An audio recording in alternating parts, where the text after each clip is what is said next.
પાછું ફોટોનની લાક્ષણિકતા આપણે જોઈએ છે બેટા.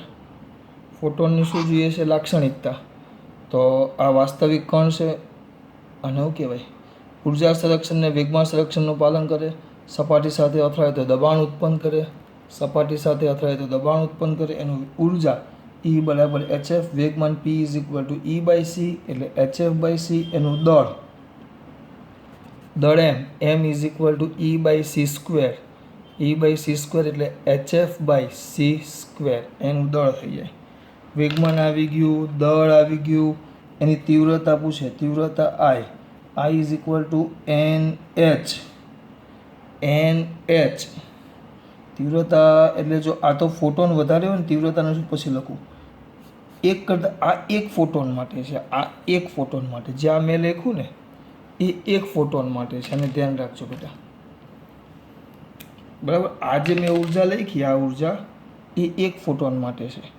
પણ ફોટોનની સંખ્યા એક કરતાં સર વધારે હોય તો, ફોટોનની સંખ્યા એક ન હોય અને એક કરતાં વધારે હોય તો, ફોટોનની સંખ્યા એક કરતાં વધારે હોય તો સર, એક કરતાં વધારે હોય તો કાંઈ નહીં. તો અહીંયા સૂત્ર આવે ને એ બદલાઈ જાય, એ થઈ જાય NHF. જ્યાં N એ ફોટોનની શું દર્શાવે બેટા? સંખ્યા. ફોટોનની શું દર્શાવે? સંખ્યા. એ ફોટોનની સંખ્યા દર્શાવે, બરાબર. પછી પ્રકાશની તીવ્રતા I ઇઝ ઇક્વલ ટુ આપણે ભણી ગયા. સૂત્ર લખો, એકમ ક્ષેત્રફળ દીઠ એકમ સમયમાં પસાર થતી વિકિરણ ઉર્જા. એટલે ઉર્જા એકમ સમય ને એકમ ક્ષેત્રફળ એટલે બંનેના છેદમાં A આવે. ભાઈ સાંભળો છો બધા? મેં કીધું હાવ મૌન બેઠા છો એટલે. અને આને કહેવાય P/E પણ કહેવાય. અને વ્યવસ્થિત લખો, આના પરથી કિંમત લખો તો આપણે શું લખતા? NHF/TA. આ પાઠના બધા સૂત્રો આવી ગયા. NHF/TA અથવા NHC/λTA. આ એના સૂત્રો છે બધા, આ બધા સૂત્રો. હવે એક ખાલી તમને કહી દઉં, રેસ્ટ માસ. ઇંગ્લિશમાં રેસ્ટ માસ કહેવાય અથવા સ્થિર દળ. આઇન્સ્ટાઈનના સૂત્ર પરથી આવે. M બરાબર, આની હવે કંઈ જરૂર નથી એટલે મેં આપણે આવ્યું જ નહીં. M બરાબર M0 છેદમાં વર્ગમૂળમાં 1 - v²/c². આ રેસ્ટ માસનું સૂત્ર છે. રેસ્ટ માસ એટલે સ્થિર હોય ત્યારે કણનું દળ, એમ રેસ્ટ માસ. તો સ્થિર માસનું સૂત્ર છે, આ ધ્યાન રાખજો. ફોટોન દળ, v વેગથી ગતિ કરતા ફોટોનનું દળ. આ M0 ને રેસ્ટ માસ કહેવાય, સ્થિર હોય ત્યારે. અને કણ જ્યારે v વેગથી ગતિ કરતો હોય ત્યારે એનું દળ, કારણ કે વેગ હોય ત્યારે એનું દળ બદલાય. એવું પણ આઇન્સ્ટાઈનનો સાપેક્ષવાદ કહે છે ભાઈ. આ બધું સામાન્ય ચર્ચા નથી, આઇન્સ્ટાઈનના સાપેક્ષવાદની સ્થિર પેલી કે થિયરી ઓફ રિલેટિવિટીની વાત છે. એટલે એ રમત વાત નથી, અઘરી વાત છે. એ આપણને 1 મિનિટમાં કંઈ ખબર પડે નહીં. એટલે આ રેસ્ટ માસ કહેવાય M0. અને M એ દળ છે, કેટલા વેગથી ગતિ કરતો હોય તો v વેગથી. હવે તમને આ સૂત્ર યાદ રાખજો. આની સાબિતી સર તમને મને આવડે છે. આની સાબિતી એક સૂત્ર પરથી આવે, E is equal two P²C² plus HF ને એવું કંઈક લાંબુ સૂત્ર આવે. TYમાં અમે હતા ને, SYમાં MSc પાર્ટ 1માં હતું એ સૂત્ર. હું યાદ કરું તો આવી જાય, પણ આપણે એમાં અત્યારે પડવું નથી. એના પરથી આ સૂત્ર આવે. M બરાબર હા વેરી ગુડ. જો M બરાબર M0 વર્ગમૂળમાં 1 - v²/c². આ v વેગ છે, આ કણનો દળ છે. હવે અહીંયા તમને એક સવાલ આપેલો, જો પહેલાં ફોટોનમાંથી નીચેનું કયું વિધાન સાચું નથી? 50માં એમ શું કીધું, જોતા જાઓ. તો કયું વિધાન સાચું નથી? દબાણ ઉત્પન્ન કરતા નથી. ઉર્જા HF, જો પહેલું વાંચ, HF આવે, વેગમાન HF/c આવે. ફોટોનનું સ્થિર દળ 0 છે. સર ફોટોનનું સ્થિર દળ 0 છે એનો મતલબ કહેશો ફોટોનનું સ્થિર દળ 0 છે. ફોટોનનું સ્થિર દળ એટલે આ M0 થાય, આ સ્થિર દળ કહેવાય. આ v વેગથી ગતિ કરે ત્યારે દળ છે. M0 છે એનું સ્થિર દળ છે. M0 સ્થિર દળ. તો સ્થિર દળનો સૂત્ર કરતા બનાવો ચલો. તો M0 is equal two M અને ગુણાકારમાં 1 - વર્ગમૂળમાં 1 - v²/c². આ એનું સ્થિર દળ થાય. કોની વાત કરે છે? ફોટોન. આ સૂત્ર યાદ રાખજો. v વેગથી ગતિ કરતા હોય તો એના માટેનું દળ છે, આ કણનું દળ છે. આ સ્થિર દળ છે, સ્થિર દળ M0. તો n0 બરાબર m. હવે ફોટોન શબ્દ વાપરેલો છે, તમને ફોટોન માટે કીધું છે બેટા. હા, v બરાબર c થઈ જાય, v બરાબર c. તો અહીંયા v સ્ક્વેર એટલે c square by c square એટલે 1, વર્ગમૂળમાં 1 માઇનસ 1, તો એ તો કેટલો થઈ જાય 0. એટલે ફોટોનનું સ્થિર દળ કેટલું થઈ ગયું બેટા 0. આ યાદ રાખજો, ફોટોનનું સ્થિર દળ 0 થઈ ગયું. અંદર આપ્યું નથી પણ મેં તમને સાબિત કર્યું. પછી એના પછીનો 53મો આપેલો, જો 53મો સૂત્રની અંદર કિંમત જ છે બેટા. હા, ફોટોન 53 સ્થિર દળ 0 હોય અને ફોટોનનું દળ કેટલું હોય, તો આ થઈ ગયો તમારો 52મો, આ થઈ ગયો તમારો 53મો MCQ. બરાબર. પછી સોરી આ 51મો, આ 52મો. બરાબર. પછી 53મો MCQ તમને તરંગ લંબાઈવાળું સૂત્ર અને ઉર્જાવાળું સૂત્ર, એ તો મારા દીકરાઓને આવ્યું. ઉર્જાનું સૂત્ર લખવું હોય તમારે તો ઉર્જાનું સૂત્ર E = hf. પણ જો n કણો હોય, n છે, તો જો અહીંયા ધ્યાન આપો, E = nhf. બરાબર, nhf. અને E = nhc/λ. જે શોધવાનું કે એને સૂત્રનો શું બનાવી દેવાનો કરતા, તમારું કામ પતી ગયું. ફોટોન સ્વરૂપમાં આપ્યું હોય તો n લખવાના. જો એક ફોટોનની વાત કરી હોય, ફોટોનની વાત કરી હોય તો n નહીં લખવાનું, n બરાબર 1 લઈ લેવાના. ફોટોનની સંખ્યા 1 કરતાં વધારે કહે તો આ જોવું પડે. ખબર પડી બેટા? ચલો પછી 55મો. ઓકે, 55મો જુઓ. ચલો,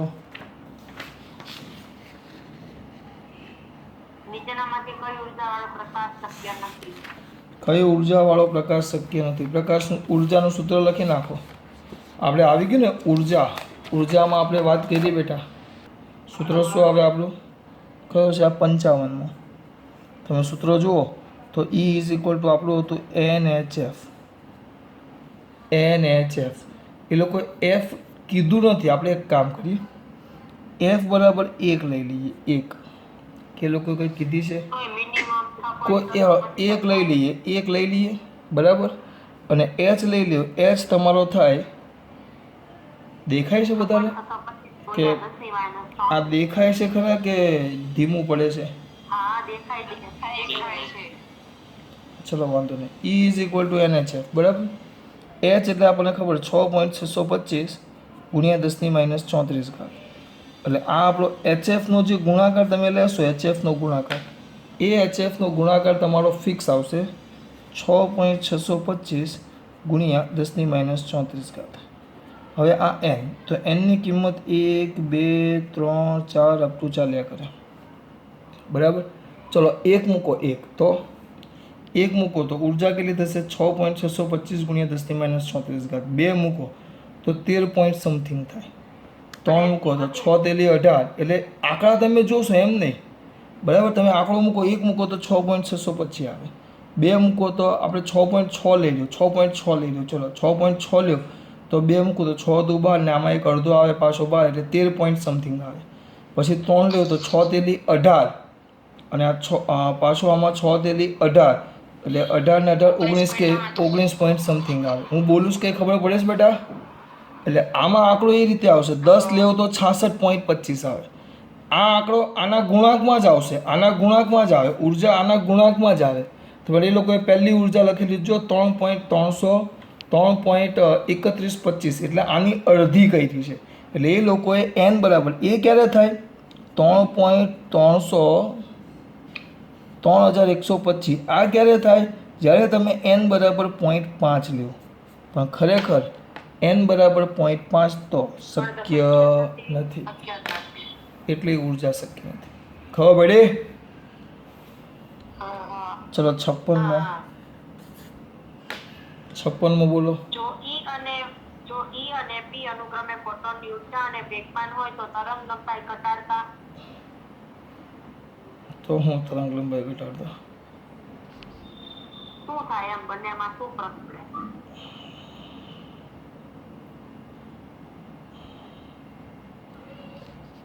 બંનેમાં શું ફરક પડે? P અને E માં? હા, ખીજાય ને બેટા, ખીજાવાનું નથી, બીક લાગે. ચલો અહીંયા તેના આ 55 છે ને આ 56 છે. તો બંનેમાં ફરક શું પડે એ તમને કીધું છે. તો અહીંયા ધ્યાન આપો, તરંગ લંબાઈ શું કીધી છે? ઘટતા. સૂત્ર લખી નાખવાનું ભાઈ, E is equal to hc by lambda. આ કોનો અવાજ આવે છે? E is equal to hc by lambda અને વેગમાન p is equal to h by lambda. બંનેના સૂત્ર પર ધ્યાન આપો. આ આવે hc બાય લેમડા. ટૂંકમાં આ જે ઉર્જા છે, ઉર્જા E ચલે છે પણ 1 લેમડા આવે અને P ચલે છે પણ 1 લેમડા આવે. આ બંને લેમડા જ આવે. E ચલે છે 1 લેમડા, P ચલે છે 1 લેમડા. એટલે વ્યસ્ત પ્રમાણમાં છે. તરંગ લંબાઈ ઘટે તો એ વધે અને વધે તો ઘટે. આગળ 57માં 10 કિલો ઈવી ઉર્જાના ઇલેક્ટ્રોનની તરંગ લંબાઈ ખાલી જગ્યા એંગસ્ટ્રોમ. ફરી પાછું 10 કિલો ઈવી. ઈવી હા, કિલો ઈવી. ઓકે, ચલો. આની શું? આની ઉર્જા E છે. તો E ઉર્જાવાળા તરંગની શું કીધી છે બેટા? તરંગ લંબાઈ. ઇલેક્ટ્રોનની તરંગ લંબાઈ. ઉર્જાના ઇલેક્ટ્રોન શબ્દ પર ધ્યાન આપજો. ઇલેક્ટ્રોનની તરંગ લંબાઈ, બરાબર. આ ઉર્જા આપી છે. મેં તમને કીધેલું, યાદ કરો, એક સૂત્ર મેં તમને લખાવેલું, પાછું એકવાર યાદ કરાવું. કયું સૂત્ર તમારા દીકરા બોલશે? Lambda is equal to h upon under. જોઈને બોલે છે બધા. 2 અવાઈ ગયું ને? 2me. 2m કે જો 2me. જો અહીંયા ઉર્જા હોય તો E લખી નાખવાનું. ગતિ ઉર્જા હોય તો આના જગ્યાએ K આવે અને સ્થિતિ ઉર્જા હોય તો EV0. જો સ્ટોપિંગ પોટેન્શિયલ કીધું હોય તો આ સૂત્ર યાદ રાખવાનું. આ સૂત્ર તમારા દ બ્રોગલી તરંગ લંબાઈ lambda is equal to h by mv નું જ એક સ્વરૂપ છે. આમાં કિંમત મૂકો તો તમને આ મળી જાય. આમાં કિંમત મૂકો, દાખલા તરીકે અહીંયા ગતિ ઉર્જા K લ્યો, આ ગતિ ઉર્જા K લ્યો, ચલો અહીંયા K લ્યો અને ત્યાં 1/2 mv સ્ક્વેર કરો. ચલો આ K લીધો ને, અહીંયા 1/2 mv સ્ક્વેર તો શું થશે? ચલો 1/2 mv સ્ક્વેર તો 2 ઉડી ગયા, m સ્ક્વેર ને v સ્ક્વેર થશે, વર્ગમૂળ કાઢો એટલે આ પદ આવી જાય. એટલે બે વસ્તુ એક જ છે. બસ આની અંદર ઉર્જા મૂકવાનું. પણ ઉર્જા જો ધ્યાન આપો, 10 કિલો ઈવીમાં છે. 10 ના 10 કિલો એટલે 10 ની પાછી 3 એટલે 10 ની 4 ઘાત. આ 1 ને આ 3 4 ઘાત ઈવી 1.6 ગુણ્યા 10 ની -19 ઘાત. પણ આ વર્ગમૂળ કાઢો એટલે ધ્યાન રાખજો, વર્ગમૂળ કાઢો એટલે ઘાત અંદર બેકી હોવી જોઈએ. કમ્પલસરી ઘાત બેકી હોવી જોઈએ. ચલો આગળ બેટા. 57 પછી 58. સર આપણને ઇલેક્ટ્રોનની બદલે ફોટોનની તરંગ લંબાઈ કે આપણે E બરાબર હા, hc બાય એ જો અહીંયા ધ્યાન આપો. હા તો હા બેટા, ફોટોનની કે ને, ફોટોનની તો E બરાબર શું આવશે? hc બાય લેમ્બડા વાપરવું પડે. ફોટોન માટે આ આવે તરંગ લંબાઈ, કારણ કે આ ફોટોન એટલે પ્રકાશની ઝડપ આવે અને એમાં દળ તમે ન લખી શકો. અને અહીંયા જે દળ છે ને, અહીંયા ઇલેક્ટ્રોન આપ્યું છે એટલે અહીંયા જે m છે ઇલેક્ટ્રોનનું. ફોટોન માટે સૂત્ર આ આવે. આ તો શું આવે? આ દ બ્રોગલી તરંગ લંબાઈ છે. જ્યારે ફોટોન કણ સ્વરૂપે કામ કરતો હોય તો આ કણ, આ ઇલેક્ટ્રોન જે કણ છે એ પ્રકાશ સ્વરૂપે કામ કરતું હોય ત્યારની વાત છે, બરાબર ને? આ ક્યારની વાત છે? જ્યારે તમારો કણ એ તરંગ સ્વરૂપે કામ કરતું હોય તો આ દ બ્રોગલી તરંગ લંબાઈ. પેલું કહેવાય એનો દ બ્રોગલીનો પેલો હતો ને, અનિશ્ચિતતા ક્યાં? અનિશ્ચિતતામાં તો પેલો હતો હાઇઝનબર્ગ. આપણે હું નામ ભૂલી ગયા ને એવું કહેતા, દ્વૈત સ્વભાવ. યાદ આવ્યો? દ્વૈત સ્વભાવ. ઓ બામ વિદ્યાર્થી મિત્રો, હા એમ અમુક જણા તો હોઈ જ ગયા એવું લાગે છે.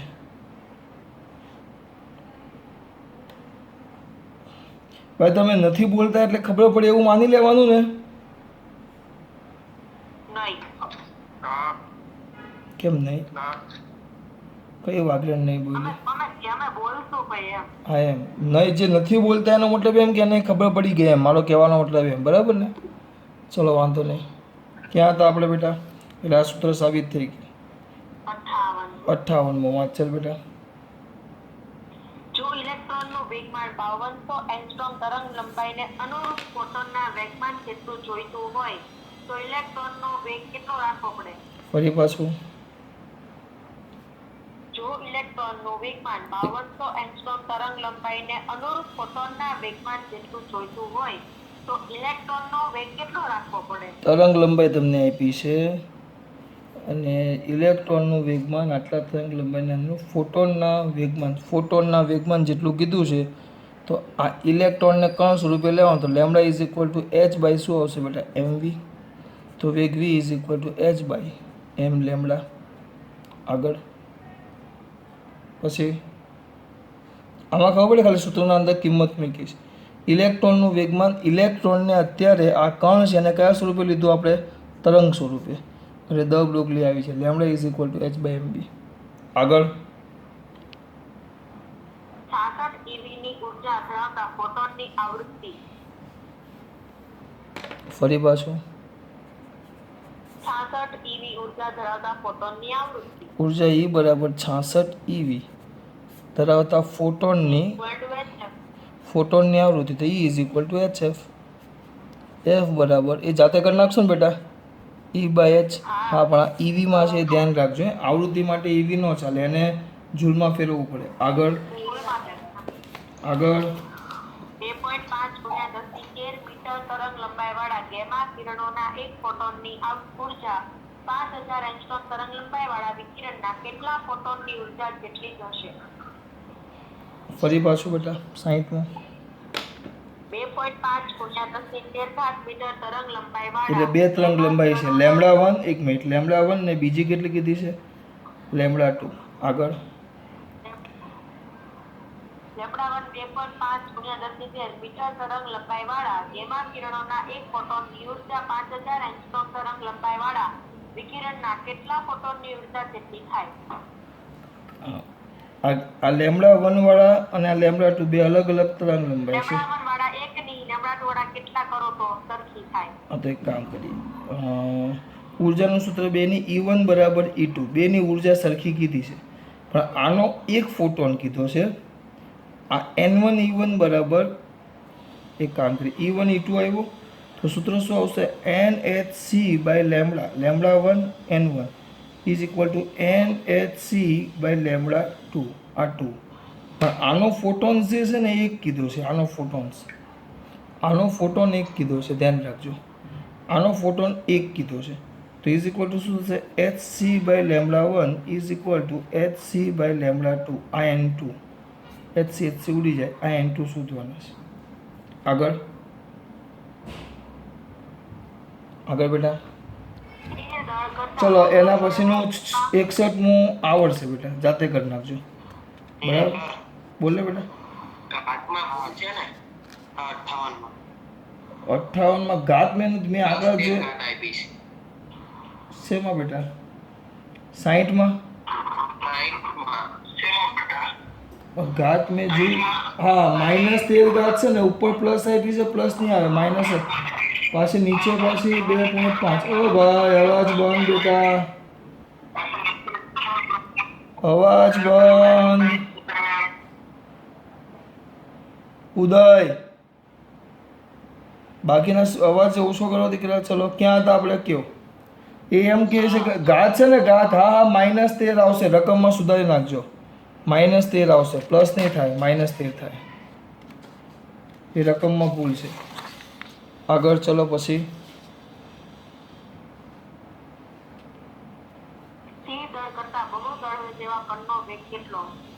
સ્થિર દર કરતાં બમણું દર હોય, સ્થિર દર કરતાં બમણું દળ હોય તેવા કણનો વેગ કેટલો? કાંઈ વાંધો લખી નાખવાનું ભાઈ. સ્થિર દળનું સૂત્ર શું હતું? m બરાબર m0 વર્ગમૂળમાં 1 - v²/c². બરાબર, આ એનું સૂત્ર હતું. MCQ નંબર કયો છે? હે 58માં હું 58માં હું આવે છે? 58માં MCQ જો તમે લખ્યો ને પેલા તે ઇલેક્ટ્રોનને થોડી કણ સ્વરૂપે લેવાનો છે. આનું ફેરવું બોલ ને. ફોટોનનું વેગમાન જેટલું હોય તો ઇલેક્ટ્રોનનો વેગ કેટલો હશે? 58માં એવું કીધું છે ભાઈ. 58માં જે કીધું આપણે અહીંયા ધ્યાન આપો.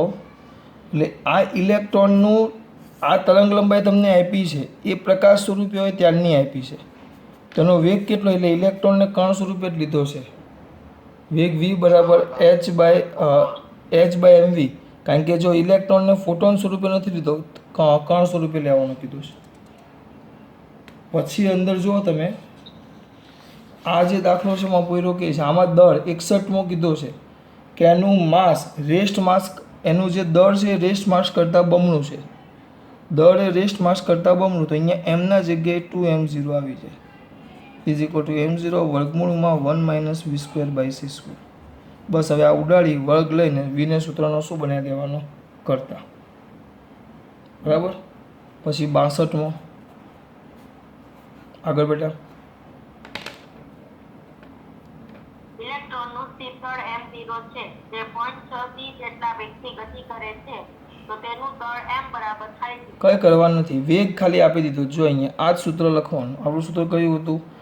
m બરાબર m0 વર્ગમૂળમાં 1 - v²/c² છે.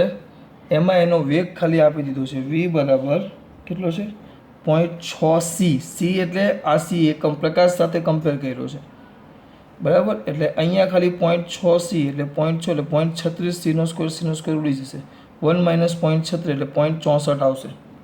પછી તમારે કાઢીને જવાબ લાવી દેવાનો. વર્ગમૂળમાં 0.64 આવે એટલે કેટલા થઈ જાય? એમને તમે વિચારો તો 0.8 આવી. હા, થઈ ગયું. જો આવી ગયું.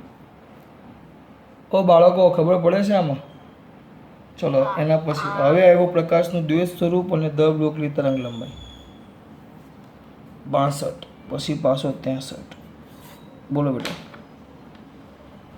જો પ્રોટોન અને ઇલેક્ટ્રોન બંને સમાન દ બ્રોગલી તરંગ લંબાઈ ધરાવતા હોય તો ચલો હવે એક કામ કરો, બધી રાશિઓ તમને પૂછીશ, કઈ સરખી હશે, કઈ જુદી જુદી હશે. આપણે ખાલી જોઈ લઈએ. ગતિ ઉર્જા કીધી છે, ગતિ ઉર્જા ને વેગ. પહેલા એ વિકલ્પમાં ગતિ ઉર્જા છે, બીજા વિકલ્પમાં બેની ગતિ ઉર્જા જ છે, ત્રીજા વિકલ્પમાં બેની ગતિ ઉર્જા જ છે, અને ચોથા વિકલ્પમાં બંનેના વેગ છે, બરાબર. એટલે ગતિ ઉર્જા અને વેગ કીધી છે. બંનેની તરંગ લંબાઈ, શું સરખી કીધી છે? દ બ્રોગલી તરંગ લંબાઈ. એટલે લેમ્બડા પ્રોટોન ને ઇલેક્ટ્રોન છે. ચલો, લેમ્બડા પ્રોટોન અને લેમ્બડા ઇલેક્ટ્રોન, ઇલેક્ટ્રોન બંનેની તરંગ લંબાઈ સરખી છે, બરાબર. તો ગતિ ઉર્જા કે તમારા દીકરાઓને કદાચ યાદ હોય તો ગતિ ઉર્જાનું ડાયરેક્ટ સૂત્ર આપણે લખવું હોય, ગતિ ઉર્જા તરંગ લંબાઈ સરખી છે તો h, આનું સૂત્ર શું હતું? Lambda is equal to h by mv, v તો ev h બાય m, આ પ્રોટોન છે અને આ બાજુ ઇલેક્ટ્રોન છે. લખો આપણે બેને વેગ ને ગતિ ઉર્જા આ લખી નાખ્યું. હવે ગતિ ઉર્જા પહેલાં વેગ, ઝડપ પણ કીધી છે, એકમાં છેલ્લા વિકલ્પમાં વેગ પણ કીધું છે. તો સ્વાભાવિક છે h ઉડી જાય, અને આપણે h ઉડી જાય તો સિમ્પલ વસ્તુ લઈ લ્યો, તો ve by vp is equal to mp by me. તો બંનેના વેગ છે, આ વેગ અલગ અલગ થશે. કેમ? કારણ કે બંનેના તમે દળ જુઓ તો બંનેના દળ અલગ અલગ છે, એટલે બંનેના વેગ સમાન. કયો વિકલ્પ સાચો છે એમ કીધું છે ને,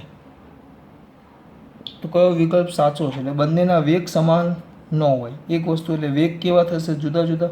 એ કિંમત તમે અહીંયા મૂકો, mp છેદમાં me, તો mp મોટો છે, પ્રોટોનનું દળ વધારે છે, તેનો મતલબ શું થાય?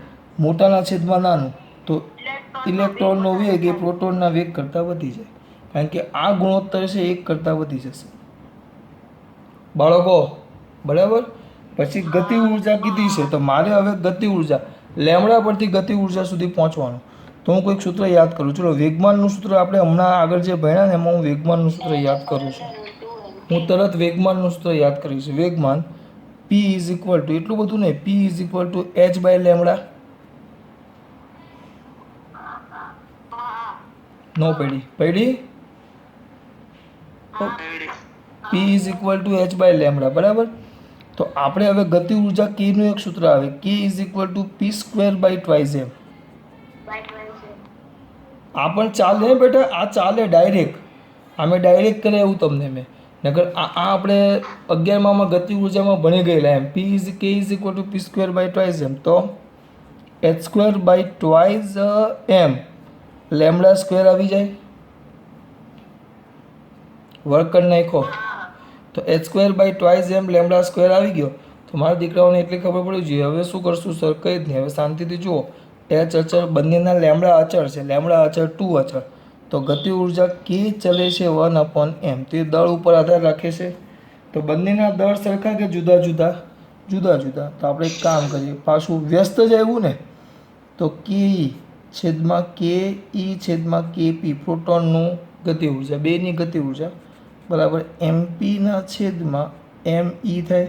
તો એ મોટો છે 1 એમપી છેદમાં એમ ઈ. પ્રોટોનનું દળ અને ઇલેક્ટ્રોન દળનો ગુણોત્તર 1 કરતાં વધારે છે, 1 કરતાં વધારે છે. તો ઇલેક્ટ્રોનની ગતિ ઉર્જા એ પ્રોટોનની ગતિ ઉર્જા કરતાં વધી જાય. આવી ગયો જુઓ, ખબર પડી આમાં? એટલે એ લોકોના સૂત્ર પર ધ્યાન. મેં શું કર્યું, પહેલાં મેં એક વસ્તુ જોયું, વિકલ્પમાં કઈ કઈ રાશિની સરખામણી આપી છે. તો કઈ રાશિ હતી? એક વેગ અને એક હતી ગતિ ઉર્જા. તો બસ લેમડા પરથી પહેલાં મેં વેગનું સૂત્ર મેળવવાનો પ્રયત્ન કર્યો સંબંધ, અને પછી લેમડા પરથી ગતિ ઉર્જાનો. એટલે ગતિ ઉર્જા મને યાદ છે, P = h/λ. સર તમે આ કેમ પસંદ કર્યું? કારણ કે અચળ પદ ઉપર સીધું આપણે કામ કરીએ કે જો વેગમાન, જો હવે આ તો એમ કીધી કઈ રાશિ જુદી નથી. જો સમાન કીધી હોત તો મને કોઈ કહેશે કઈ રાશિ બંનેની સમાન છે એમ, એવું પૂછવું હોત તો તમને. 10 મિનિટની વાર છે એટલે 11:45 પતે, 11:50 જોઈન્ટ રહેવા દો. આજે આટલું જ જોઈએ. બોલો.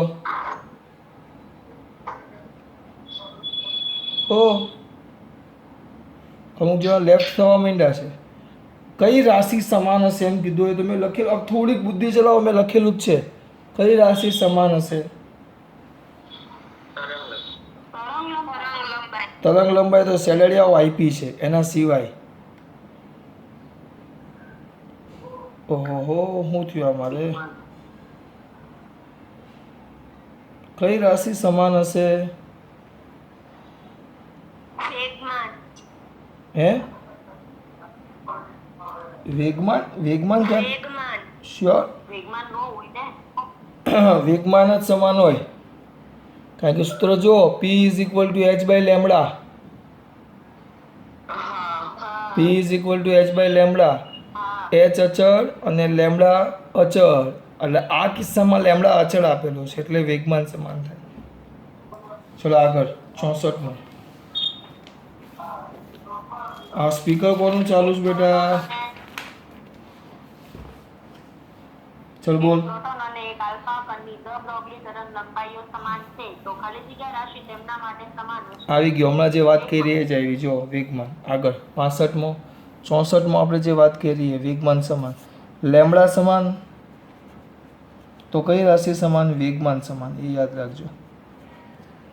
ચલો 65 માં. ઇલેક્ટ્રોનની દ બ્રોગલી તરંગ લંબાઈ 10⁻10 મીટરથી ઘટાડી 0.5 × 10⁻10 મીટર કરવા માટે તેની ઉર્જા ખાલી જગ્યા કરવી પડે. જો તરંગ લંબાઈ આપી છે અહીંયા તેને આપજો. તરંગ લંબાઈ લેમડા કેટલી આપી છે? પહેલા લેમડા 1 આપી છે 10⁻10 મીટર. લેમડા 2 અડધી 0.5 × 10⁻10 મીટર. તો કેટલી ઉર્જા? તો આપણે ટૂંકમાં આપણે ઉર્જા કીધી ને, તો ઉર્જા અને તરંગ લંબાઈ વચ્ચેનો સંબંધ હોવો જોઈએ. તરંગ લંબાઈ માટે મેં તમને સૂત્ર ભલે એ સાબિત નથી, લેમડા = h/√2m2me. કારણ કે ઉર્જા કીધી છે બેટા, ગતિ ઉર્જા નથી કીધી. એમ જો h અચળ, h અચળ પ્રાંકનો અચળાંક, 2 અચળ, m ઇલેક્ટ્રોનનું દળ અચળ, e એટલે ઉર્જા. ઉર્જા અચળ નથી કીધી, પણ બે તરંગ લંબાઈને ઉર્જા શોધવાની છે. તો લેમડા ચલે છે 1/√e. તો વ્યવસ્થિત મારા દીકરા લખે તો એના પરથી શું થશે? લેમડા સ્ક્વેર ચલે છે 1/e. વર્ક કરી નાખ્યો આપણે. લેમડા સ્ક્વેર ચલે છે 1/e. લેમડા સ્ક્વેર ચલે છે 1/e. તો એનું શું કરવાનું? ટૂંકમાં અહીંયા જો આ લેમડા સ્ક્વેર છે બરાબર, તો ઉર્જાનું વ્યવસ્થિત સૂત્ર લખો તો E ચલે છે 1/λ². તો અહીંયા તરંગ લંબાઈ પહેલાં હતી એના કરતાં તરંગ લંબાઈ અડધી થઈ, એનો વર્ગ છે. તો ઉર્જા કેટલા ભાગની થાય? હા, ચોથા ભાગ. ચોથો ભાગ નો થાય. આ અડધી થઈ, આ અડધી થઈ, એટલે અહીંયા હા ઘણી થાય, કારણ કે વ્યસ્તનો વર્ગ છે. જો વર્ગનો વર્ગ નથી. ઓ બાળકો, હા. આ અડધી થઈ, અડધી થઈ, એટલે અહીંયા આવશે 1/2 નો વર્ગ આવશે, એટલે 1/4 એટલે 4 ઉપર જાય થાય, એટલે ઉર્જા કેટલા ભાગ? ઉર્જા 4 ગણી થાય. ઓ બાળકો, હા. હજી ખબર નથી પડતી? પડે. ઉર્જા 4 ગણી થાય. સમજ પડે છે બેટા? ચલો આગળ જુઓ. ચલો એના પછીનો 65મો તો કઈ હવે કયો આવ્યા? 7 બિંદુઓ જેમના પોટેન્શિયલ ડિફરન્સ અનુક્રમે 20 વોલ્ટ અને 40 વોલ્ટ હોય તો તેમની વચ્ચે પ્રવેશિત કરવામાં આવે છે તો ઇલેક્ટ્રોનની બ્રોગલી તરંગ લંબાઈ કેટલી? હવે જરા કે ધ્યાન હતું નહીં બેટા. બોલ ચાલ પાછું. ગુસ્સે નહીં થાય. ચાલ હવે મોટું બંધ કરીને વાંચવાનું કર. એક ઇલેક્ટ્રોનને સ્થિર સ્થિતિમાંથી બે બિંદુઓ જેમના પોટેન્શિયલ ડિફરન્સ એક મિનિટ દોડ નાખું. એક આકૃતિ દોડ નાખું. બે બિંદુઓ છે એ અને બી. પોટેન્શિયલ ડિફરન્સ બોલતો પેલા કેટલા કીધા? 20 અને 40. આગળ પછી વાત તમારી દીકરા. તો તેમની વચ્ચે પ્રવેશિત કરવામાં આવે છે તો ઇલેક્ટ્રોનની બ્રોગલી તરંગ લંબાઈ. હા, ટૂંકમાં આ બંને વચ્ચેનો વોલ્ટેજ વી આપેલો છે તમને. જો વોલ્ટેજ વી કેટલો થાય? 20 ને 40. આમ જોવા જાઓ તો આપણે આમ તફાવત જોવા જાઓ, આપણે તફાવત જ જોવાનો. તો આ બંને વચ્ચેનો તફાવત થાય 20 વોલ્ટ. બરાબર? કારણ કે હંમેશા વિદ્યુતભાર, ધન વિદ્યુતભાર હોય ધન, તો ધન ક્યાં જાય? વધુ વિદ્યુત સ્થિતિમાનથી ઓછા વિદ્યુત સ્થિતિમાન. ધન હોય તો પણ આપણે ઋણ હોય તો ઊંધો જાય, ઓછાથી, કારણ કે ધન તરફ જાય ને. હવે આ 20 છે ને આ 40 છે, એટલે આ આપણા માટે ધન થઈ ગયો પોઝિટિવ, અને આ નેગેટિવ. એક થઈ ગયો પોઝિટિવ અને બીજો થઈ ગયો નેગેટિવ. એટલે અહીંયા ધ્યાન આપજો. આપણે આ વોલ્ટેજ આવી ગયો 20 વોલ્ટ. વોલ્ટેજ કેટલો કહી દીધો આપણે? 20 વોલ્ટ. તો સર વોલ્ટેજ 20 કીધો તો કઈ જ નહીં. આપણને શું શોધવાની કીધી છે? તરંગ લંબાઈ. સૂત્ર આપણને આવડે. λ=h/√2m. આ સૂત્ર ભૂલાવવું જ ન જોઈએ. અમુક જણને યાદ નથી રહેતું, મને એમ ખબર ન પડે ભૂલાય કેમ, એમ યાદ રાખવું જ કેમ પડે. એમનેમ યાદ રહી જાય કે λ=h/√2m. 3 આવે. જો ઉર્જા કહીએ તો E, ગતિ ઉર્જા કહીએ તો કેપિટલ K, અને સ્ટોપિંગ પોટેન્શિયલ કે પોટેન્શિયલ જેવું કંઈક આપ્યું હોય તો EV. પતી ગયું. આગળ ચલો પછી 67મો. m0 જેટલું સ્થિર દળ ધરાવતા અને શૂન્ય વોલ્ટ અને તો કોને બોલવાની ઈચ્છા છે? બીજાને બોલો. હાલો વાંધો નહીં, રહેવા દે પ્રાચી. કોઈને ઈચ્છા છે? પ્રાચી ક્યાં? હા, હનું બોલવાની ઈચ્છા છે બેટા તને? મારો ને મારો અવાજ બે વાર છે. કેમ ભાઈ? એકવાર અમે